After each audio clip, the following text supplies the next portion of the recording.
Today on the Videomaker podcast, Chris and I talked to Luke Neumann.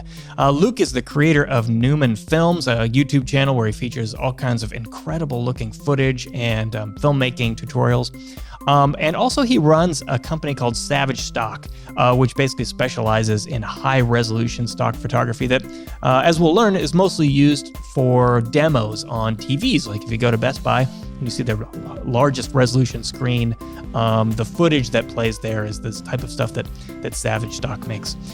So Luke has some really interesting insights about 8K and camera technology. And if you're at all into technology, hopefully you'll geek out about this stuff as much as we do.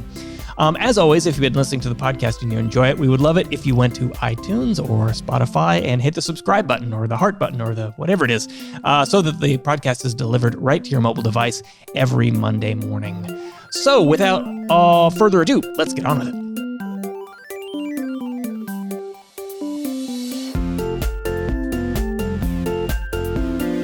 Welcome to the Videomaker podcast. I'm Mike Wilhelm, and with me, as always, is Chris Monlux. What's happening? And today, our guest, Luke Neumann. Luke, how's it going? Good. Thanks for having me on. So, Luke, our listeners may know you from your successful YouTube channel where you post all kinds of like short films and like incredibly impressive 8K footage. But actually, before we dive into kind of that stuff, maybe you could give us, your sort of 10,000 foot bio. How did you get started in video and film, and what led you to where you are today? Yeah, so I started fairly young, just kind of messing around with my parents' VHS camcorder. They co-owned one with like 3 other families. Nice. So we got it, for a month every 6 months or something, 2 months out of the year. And so I just kind of got into making little short films, did some like stop motion stuff with G.I. Joes and action figures, and then like got into high school and, kind of moved away from it. Never really thought it was a career, just kind of focusing on sports and what I thought would be a traditional career as I went into college. And then at a certain point, I really had no passion for the thing I was going to college for, which was engineering. And I kind of just stopped going to college for that, went full-time into video. And back then that was a huge move. And in hindsight, it was a good decision to make that move. But back then it was like YouTube was in its infancy. DSLR cameras were just starting to become a thing. So it was like, it was opening up to people that didn't decide to like move down to LA or do, if you wanted to do your own thing and stay put where you're at and not go to New York City or LA, that just started to become a possibility, I think, at least, with decent success. And so I think timing had a big thing to do with it. Like if it was the 80s and the barrier for entry was a lot different, like to get into a camera or to get into decent gear costs $100,000 versus, a couple $1,000 might have been a different story for me. But it was just that timing when technology kind of became more affordable, and my life was at a certain point where I could still kind of choose a different path and not have too many ramifications, So you're outside of LA. Let's see, you're in Oregon now. Were you in Oregon back then as well? Yeah. Yeah. So, anyone who checks out your work online will see that this is like this incredibly gorgeous footage, which you're going to be able to get obviously today a lot easier than you could even 10 or 15 years ago, in the early days of YouTube. Considering you're outside of the LA area, I don't know how close you were to a major metropolitan area, but what was your path like to, going from, being in school for engineering, discovering a passion for video to turning it into, like real career work? What was that path like? So the path initially was just one of like scrambling to make money. And so that was weddings, any commercial work I could find, helping out, just DPing like local businesses or whatever. But really just focusing locally, not really thinking about YouTube or anything. Because at that point, you couldn't even monetize videos on YouTube. So this was all kind of outside of the realm of my thought at that point.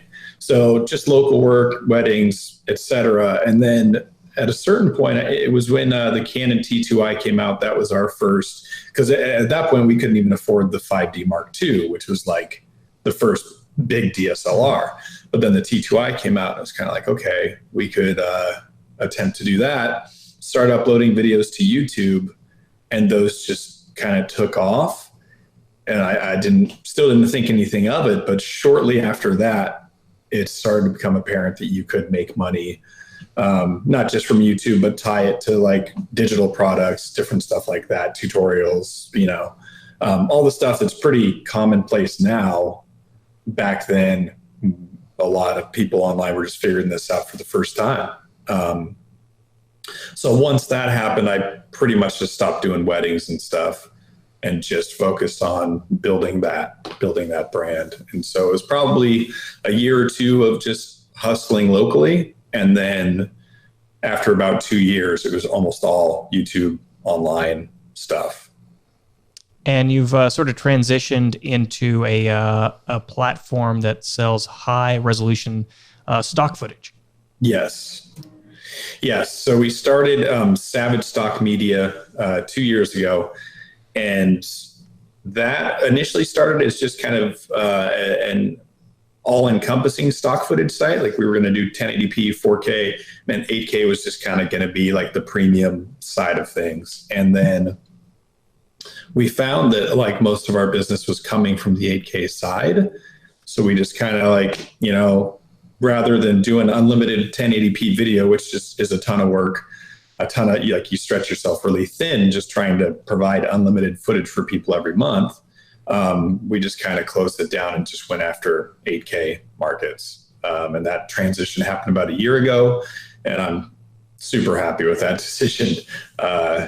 Just the idea of dealing with like 1,000 customers or something, might be more profitable in the long run, but in the short run, it's just a few of us working on it. So managing 10 customers, 10 companies is a lot easier.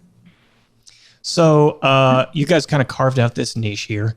And now, are you shooting all of your own footage, or do you license footage from other creators? How does that work? It kind of depends. If I get a request from somebody and I don't have that footage already in the library, and for whatever reason I can't shoot it, I will license stuff out. Recently, I had a customer want market footage, like a German marketplace at Christmas time. I don't have anything like that in the library, so I reached out to a few cinematographers and kind of pulled from them that way. Ideally, we've shot a lot of stuff ourselves, and that library's in-house. And then we have a couple other partners with decent 8K libraries, and they're on board as well. So we have a decent library of just in-house stuff. But we're certainly open to other shooters than we have in the past. So, one of the things we do with these podcasts, and this is for the listeners, not necessarily you, Luke, since you already know this part, is that, we often send a handful of questions out beforehand. One of the questions we sent to you was, how did you get 144,000 YouTube subscribers when you have 37 videos on your channel? And you told us, well, there's some on that we wanted to remove or whatever. That's kind of a normal thing. We've done that. Actually, Chris, I don't know how many we've removed over the years, but, videos get crusty, Hundreds. You don't want them to represent you any longer. It happens to us all the time, right? Yet at the same time, we can go through your channel and we can see videos with like millions of views, right? Like this 8K footage. So can you tell us a little bit just kind of about how you've strategized around YouTube generally, and were you pivoting at one point, which is why videos came down? Like what was the overall thought there? So I guess a lot of it has just come by pivoting at the point when you kind of notice a trend. And also a lot of it just comes down to like what I enjoy doing. We've had plenty of opportunities in the past to kind of play the YouTube game the way it's supposed to be played. And, 140,000 subscribers is a lot, but for somebody that's been doing it for as long as we have, and then got started as early as we did, we should have probably twice that. And, the decision to kind of not do the traditional thing on YouTube, probably not a great business move, but it's I would have lost interest in it a long time ago. So hopefully it's kind of balanced itself out with longevity or something like that.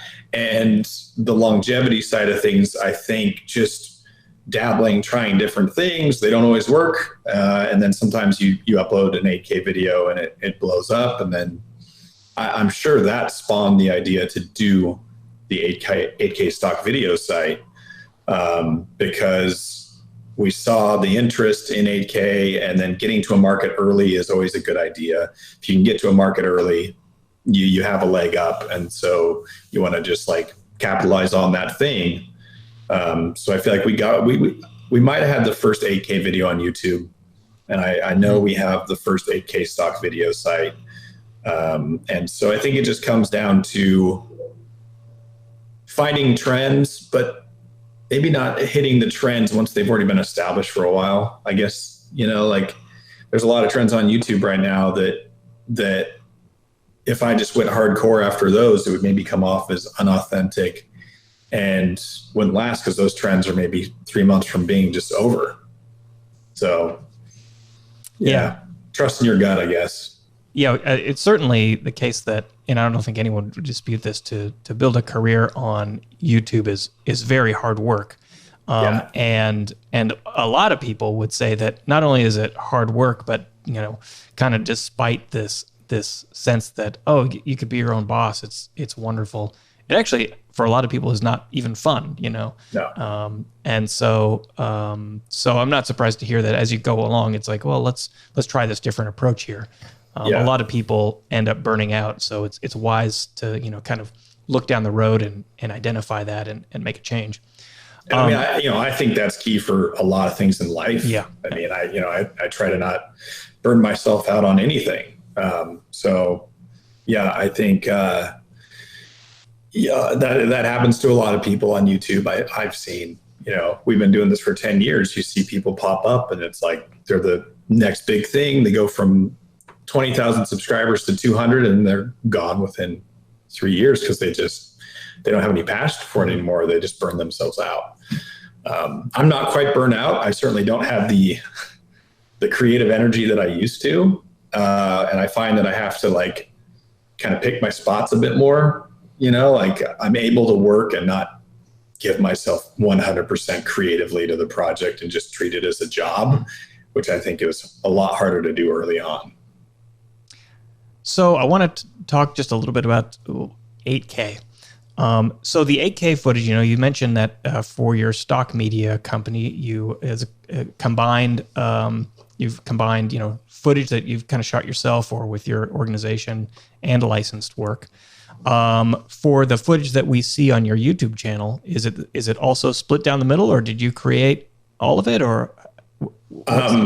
So the two kind of big videos that we have on there, which are Ghost Towns in 8K and The Beauty of 8K or something like that, that's all stuff we've shot. Mm-hmm. I don't know if there might be, I uploaded another 8K video recently, which was like colors. There might be 1 or 2 shots that were from somebody else. But yeah, for the most part, I'd say like 99% of the stuff is ours. Now, the big one here, the Ghost Towns one, has 8.5 million views. What do you think people are doing with this footage, right? Like, it's kind of like a demo reel of 8K footage, right? Like, look at how gorgeous this looks. I think 90% of people are just testing their new graphics cards, or that's what I get for the most part. It's like, oh, this processor's fried, or oh, this video card can't handle it. So I think it was kind of a cool benchmark to test whatever computer stuff you have. And I think if you're looking for like the viral potential of tech categories, cameras, you might get up to 1 million views, or that there's a certain pool of people that are interested in cameras, but computers, it's like 4 to 5 times as big of a market. Mm-hmm. So I think maybe why that one did so well is because it's not only interesting to the video people, but the computer people really enjoyed testing their stuff out with 8K. And this is quite a bit different than your client base for the stock media company, right? Like, so who are if you had to sort of categorize the type of person who requires 8K footage, outside of people who are, testing their video cards or whatever, what are they purchasing this for? I don't know if you have this level of insight into your clients, but what is the purpose of the footage? So far it's been large displays, multi-screen displays, 8K TVs. So we sold a lot of clips recently. They're going to be in stores on the TCL 8K display.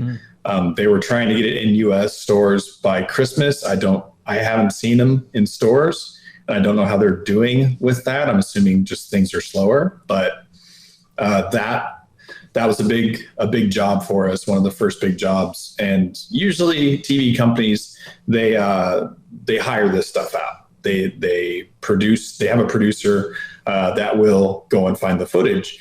And we kind of wanted to be a shop for maybe, we would be the producers essentially for that thing. And so that is like the big thing is TV displays in stores. You go into Costco, you go into Walmart, the colorful stuff playing on the TVs, that's kind of the market.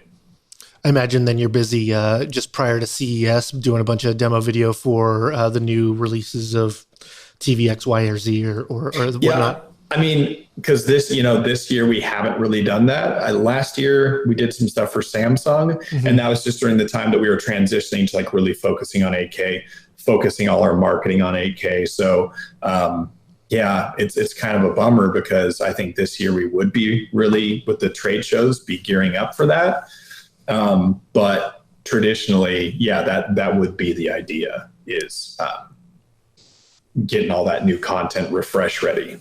Totally. It's interesting. I always think of when you choose to go to a higher resolution. So I remember back in, shooting SD, and then I remember at least at the time it was really like, can we invest in enough computers to be able to handle HD? So then, okay, cool. And here we started shooting in 4K really because I was doing reviews of 4K cameras and we wanted to show source footage. But otherwise, maybe we wouldn't be producing in 4K. Really depends on the content. But being driven, especially by like Red, that they've put their flag in 8K for quite a while now. In that,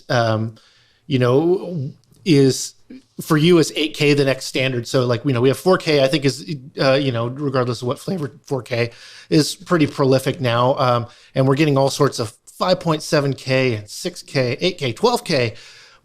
What do you think 8K is really that next, step in line for content to have a demand at that resolution? I think so. And I think it's just a matter of time. And now the question of whether do we need it is a different question. Totally. Entirely. But my thing has always been, if the display manufacturers are going to move there, which they will, and they are, they need to, then camera and people that create content will have to move there as well too. Yeah, I mean, it depends on what your content is, but for the most part, if the whole chain is moving that way, then pretty much everybody that's in the content creation game will get there eventually, just like we have with 4K and HD, unfortunately. To justify a 12K TV, you have to have people that have made 12K content for you to show on that TV. And that's always that lagger, right? Is like, even at least in the US, 4K outside of streaming platforms is just not happening, right? We have no way of broadcasting 4K, so it just doesn't happen. But it does in the film industry plenty, and for a long time. I mean, in fact, I think it's substandard in lots of cases for those applications. So, I watched your video and I really enjoyed it because it was just such a great farce. But the $250,000 cinema camera versus $1 iPhone. And then, of course, you have the Blackmagic camera on there. I was like, what? This is great. And then you have the great Thanos bulge going on on the thumbnail. So are you typically shooting on a Ursa 12K, or what's your go-to camera for the 8K space? So for a long time, I was on Helium. I like Monstro is cool. A lot of people seem to like Monstro. but I just find it like lenses and everything is just so much more expensive. Like helium is for 8K was for a while entry level 8K, and for a lot of reasons, sensor size. So I was on helium for a while, and then I went to, as soon as the 12K was announced, I was kind of thinking like that makes a lot of sense, because there are little nitpicky things with red that I don't love. To shoot 60 frames per second, for instance, you have to really get the compression down there. So I think it's like 10-1, 11-1 compression. And so even though you're in 8K 60, like you can start to see the image if you're on a wide shot, like a wide shot at f5.6 or whatever, of just a lot of movement going on in nature. It's like it really kind of starts to fall apart just because there's not enough data to work with all those individual pixels. So I think the Ursa, you could do 8K 60 at like half that, 6-1 or something. So that, to me, I think data rates are like low key one of the more important things in an image, probably more important than resolution. And so just being able to shoot at that higher data rate was pretty interesting to me. And then I did 8K 120 too, which a lot of these TVs are 120 hertz. So having native 8K 120 stuff was kind of a first.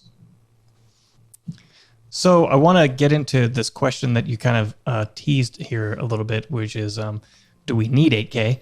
But actually, before we get to that, let's take a quick break, and we'll be right back. Videomaker has been the go-to website for video production professionals and enthusiasts since 1986.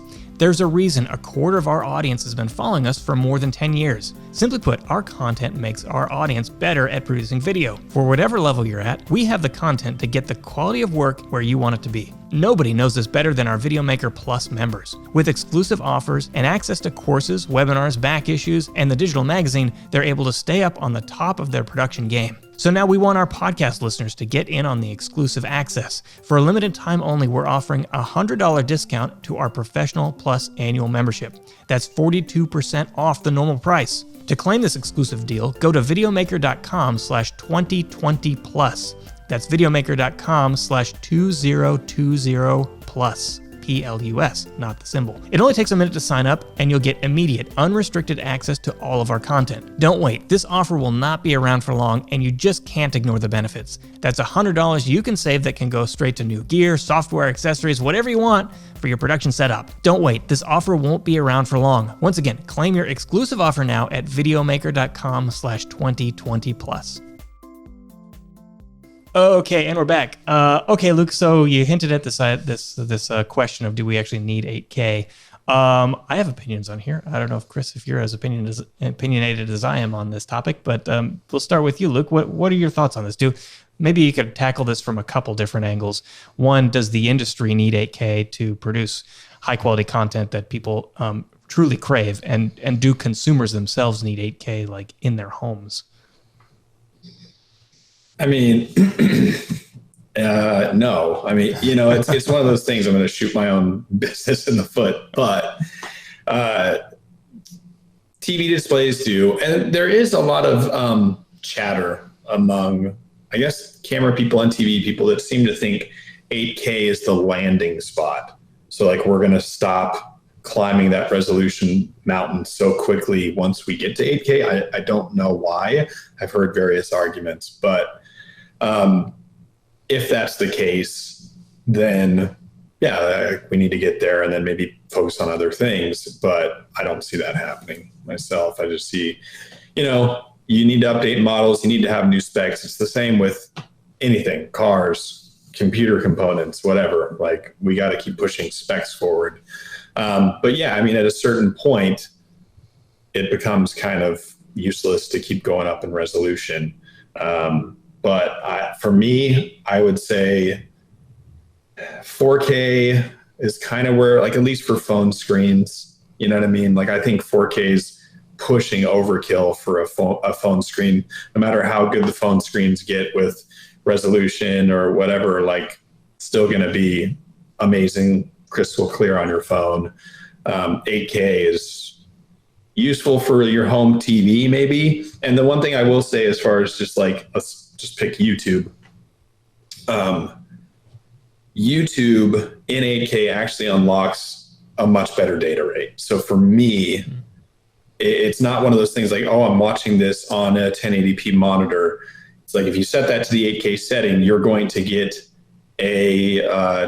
essentially like on your screen, a stream that has 150 megabits per second or 100 megabytes per second versus the 40 or whatever that's 1080p. So I do like it, when we're talking about like YouTube compression and how it's traditionally kind of panned for not being the best, or Vimeo has better compression. If you do, even if you have a 4K source, export it in 8K to YouTube, and you'll actually get a much better data rate and less compression in your 4K video. So I do think, at least right now, I like that. I like my 4K stuff being the best, like not compressed to hell and blocky. It preserves film grain and stuff like that better. So, there's a lot of layers to it. That's an interesting sort of takeaway here. So that if I shot a single 4K video, uploaded it to YouTube, and then took that same 4K video and upscaled it to 8K, made a minor edit so that YouTube doesn't identify it as duplicate content, I guess. Yeah. Upload it to YouTube as well.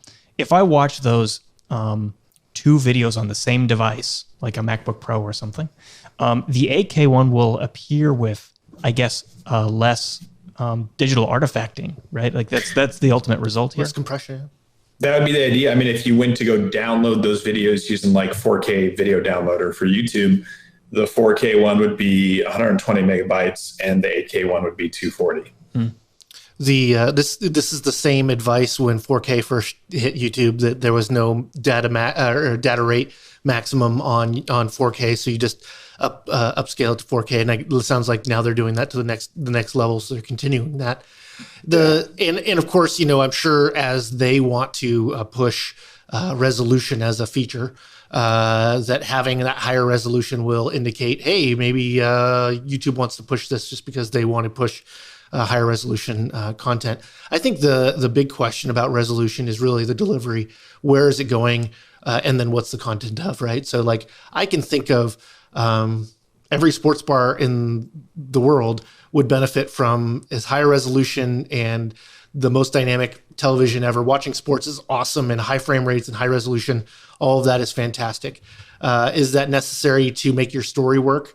Not unless you have a real need to have those nitty gritty details. I don't think anybody, hopefully when they're watching story, is really that involved in resolution unless they experience the lack thereof. The perception also. If you also have the I'm watching a screen issue, okay, that can be it. Surely for internet video, not a whole lot, but delivering to a real nice TV of whatnot. Surely for film, I think the idea of compositing at a higher resolution makes a lot of the rougher work look better, just because you're making the problems within the pixels smaller.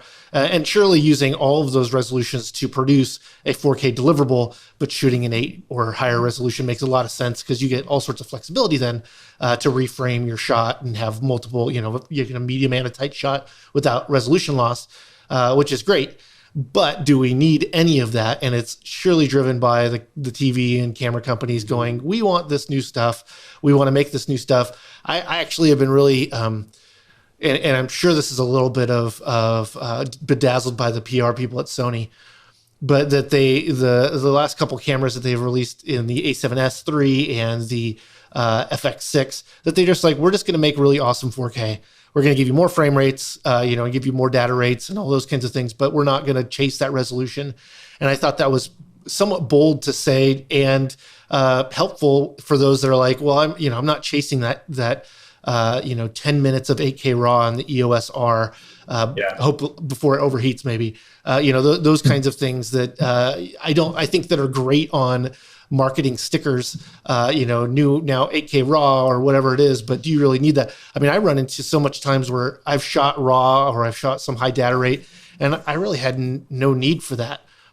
But if you're shooting content that really, has lots of colors, lots of dynamic, surely lots of detail, then all those features are going to suit and hopefully edify your content. But I don't know if it's necessary for good majority of content made. And it's hard justifying those things. And I think that's going to the thing that, like I said before, is the camera manufacturer, the TV manufacturers need to have content to justify these newer resolutions. And so if we don't chase those resolutions as content creators, they won't, they won't be able to justify having them. It kind of reminds me of 3D, it's enough, for a while people chase it and it becomes a gimmick again. And then, that this starts being a feature. They just need a new feature to add. And I'd say we should challenge them to go, give us more frame rates, give us better data rates,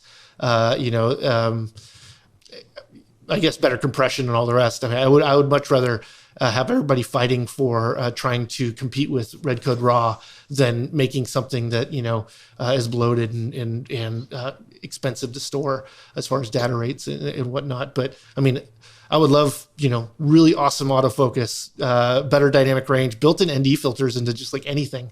There seems to be a lot of things that they could be giving us as video shooters that we could use that would be far easier and better to use than more resolution.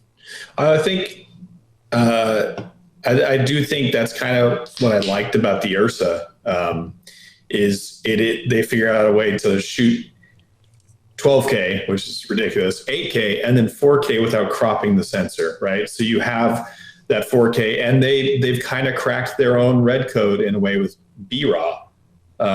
They've really got this nice codec brewing, and then built-in NDs. Like I really like the Ursa. I really like what Blackmagic did, because they gave more frame rates, they did all this, but they also gave 8K and 12K. So now the thing you brought up about like the Sonys and kind of under specking is like, I get it, but the kind of like thrifty shopper in me is always just kind of like, but what am I, why am I upgrading? Why am I buying this when I can just use my GH5 or use my 3-4-year-old camera? And it's probably the form factor. I don't know a lot about Sony cameras, but I think a lot of times the technology in general, it's like, why do you upgrade your phone? Oh, it was bothering me. Sometimes the justification just needs to be something. And you're finally I can replace it because something was bothering me. And we always think it's going to be solved by the newest thing we're going to have. And it's never really resolved by the newest thing we have. We just now have more problems. Just like you get a new computer, you then learn new tricks to be able to push that computer, and then all of a sudden it's just as slow as it was before. You're maxed out. Yeah, and you just spent $4,000 on a new system or whatever it was. Or you might feel really, we're using your workflow for a while. You'd be like, man, I got lots of room. This is great. And then you start just bloating yourself up again because we get creative and the tools and whatnot. I think that I'd be curious. Have you how much hours have you put on your Blackmagic? Have you had any dependability issues or anything like that?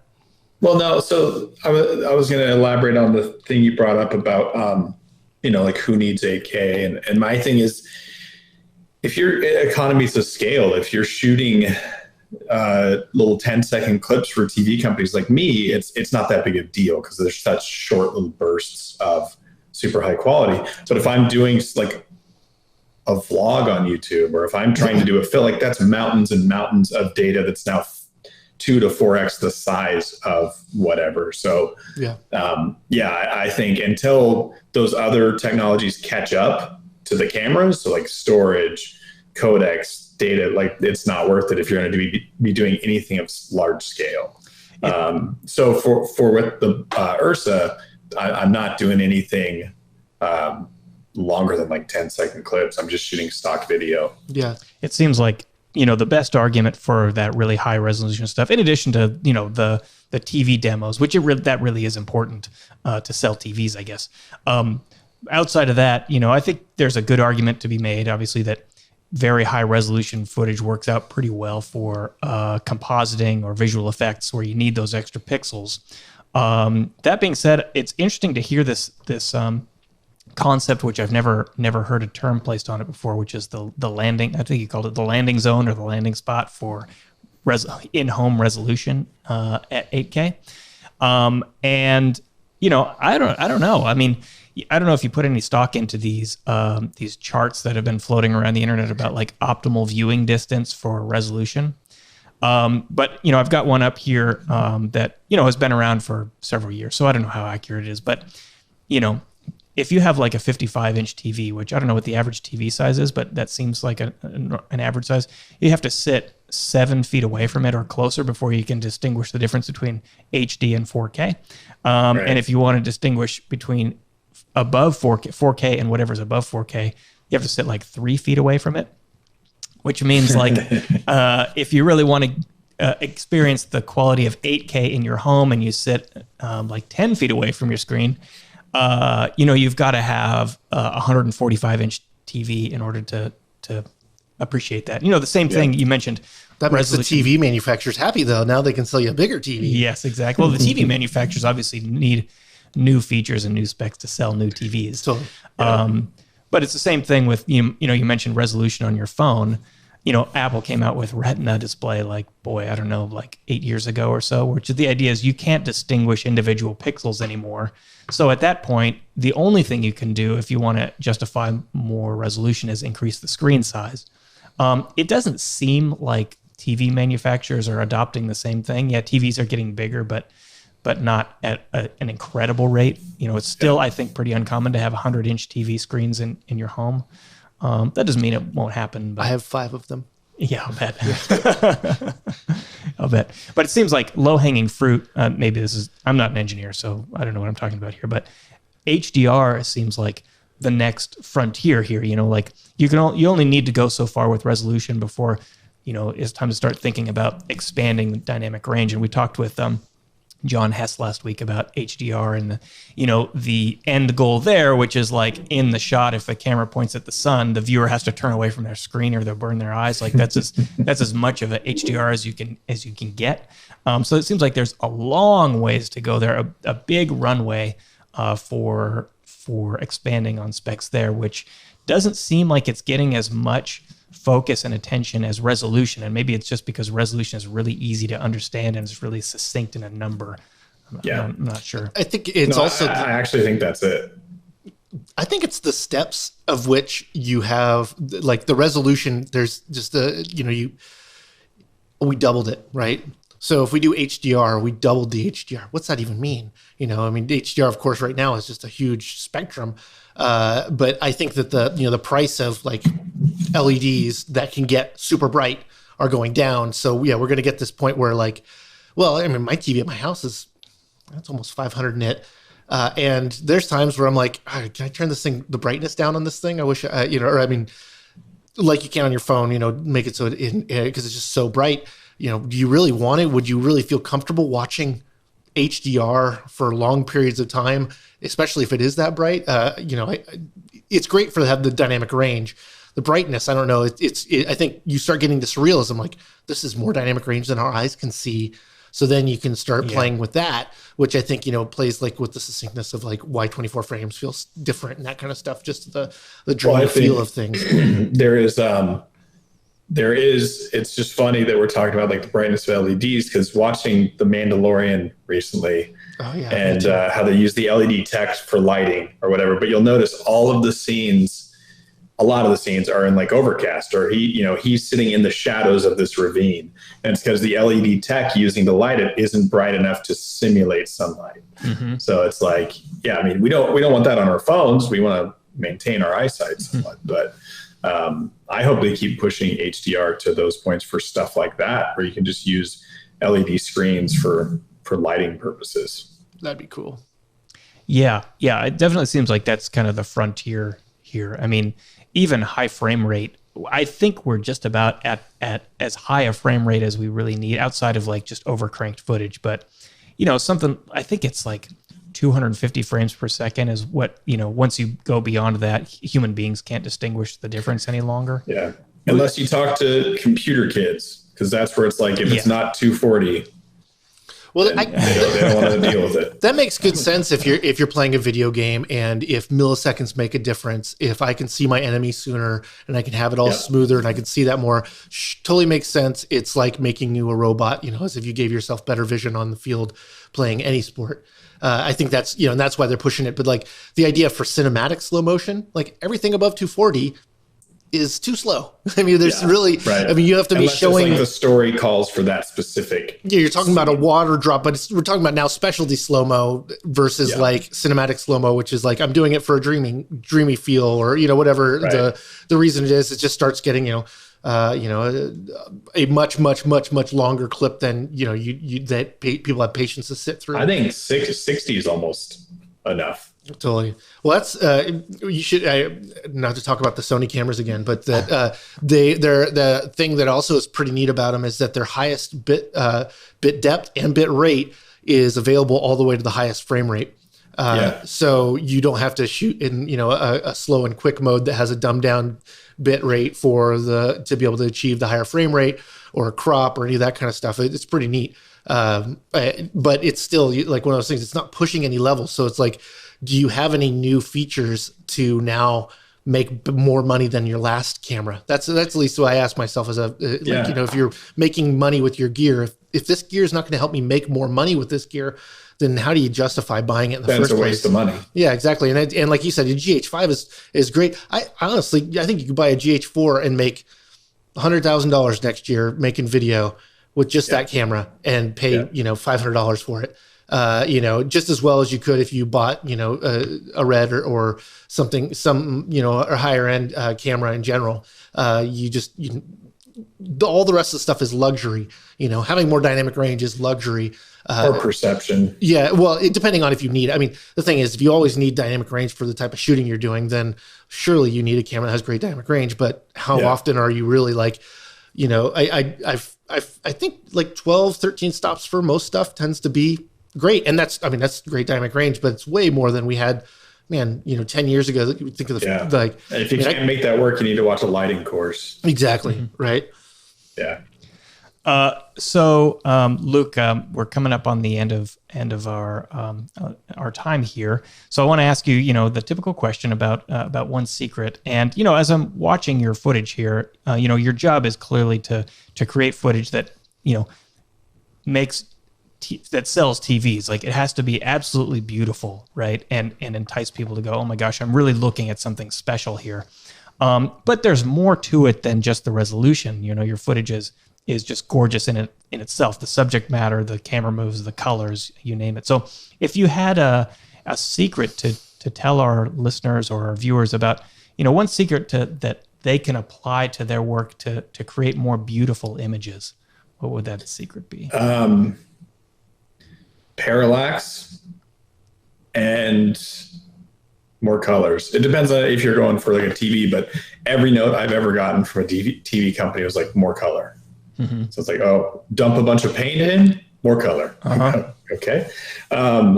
But parallax is a big one for me, depending on if we're talking story or just a beautiful shot, but it's something that I always get giddy over.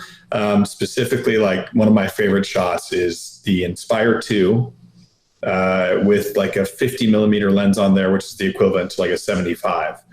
But if you place your subject, kind of middle frame and you're just rotating around them, like I will always think that's amazing, beautiful, because you get that kind of stack of the background because you're at a longer focal length and it's just rotating behind them. Like, I love that. I always think of the Liberty Mutual commercial that has the, Statue of Liberty shot. Whenever you see it, shot on a long telephoto lens and rotating around a single point. And it's just always awesome with the background just flipping fast and all the rest, And it to me kind of sets itself away from like, well, you're clearly not filming this on your phone or like a Mavic, because when you get that compression with the longer lens, I just think that kind of adds production value.